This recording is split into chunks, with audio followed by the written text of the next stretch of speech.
இங்க ஒரு தீயணைப்பு வண்டி ஒரு ஊர் வழியா போயிட்டு இருக்கும்போது கண்ட்ரோல் இல்லாம அங்க இருக்க ஒரு பாறையில மோதி சாஞ்சு விழுந்துருது. இதை பார்த்த பெரியவரும் பக்கத்துல போய் யாருக்காவது ஏதாவது ஆயிருக்குமான்னு பாப்பாருன்னு பார்த்தா அங்க தண்ணி சொட்டுறத பார்த்துட்டு இருக்காரு. சோ இப்ப தண்ணி சொட்டுறத பார்த்தோனையும் அந்த பெரியவருமே வேகமா அங்கிருந்து ஓடுறாரு. இப்ப வண்டிக்குள்ள இருந்த ஆபீசர்ஸும் மெதுவா வெளியே வராங்க. இப்ப கொஞ்ச நேரம் கழிச்சு பார்த்தா அந்த வயசானவர் ஊருக்குள்ள போய் இன்னும் நிறைய பேர்த்த அந்த இடத்துக்கு கூட்டிட்டு வராரு. சோ அங்க வந்தவங்க எல்லாருமே கையில ஆளுக்கு ஒரு குடத்தை வச்சுக்கிட்டு தண்ணி பிடிக்கிறதுக்காக அடிச்சுக்கிறாங்க. அவங்க எல்லாரும் தண்ணிக்காக அடிச்சுக்கிறத அந்த ஊர்ல இருக்க ஒரு சின்ன பையன் பார்த்துட்டு இருக்கான். சோ இப்ப அடுத்த நாள் காலையில அந்த சின்ன பையன் தாலுகா ஆபீஸ்க்கு மனு கொடுக்கறதுக்காக போறான். ஆனா அங்க இருக்க ஆபீசர்ஸ் யாருமே அந்த பையனை கண்டுக்கவே மாட்டேங்கிறாங்க.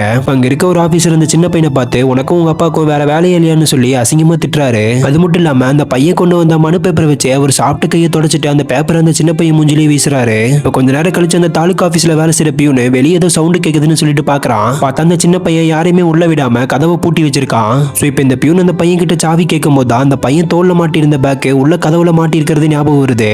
ஆக்சுவலா அந்த சின்ன பையன் அந்த பை ஃபுல்லாமே நாட்டு வெடிகுண்டுகளை தான் வச்சிருப்பான். உள்ள இருக்க ஆபீசரும் கதவுல பை மாட்டி இருக்கிறது தெரியாம வேகமா தள்ளும் போது அந்த பையில இருந்து நாட்டு வெடிகுண்டெல்லாம் கீழே விழுந்து அந்த இடமே வெடிச்சு சதறிடுது. இந்த பையன் பண்ணது கரெக்ட்னா கமெண்ட்ல எஸ்ன்னு போட்டுட்டு மறக்காம நம்ம சேனலை சப்ஸ்கிரைப் பண்ணிக்கங்க.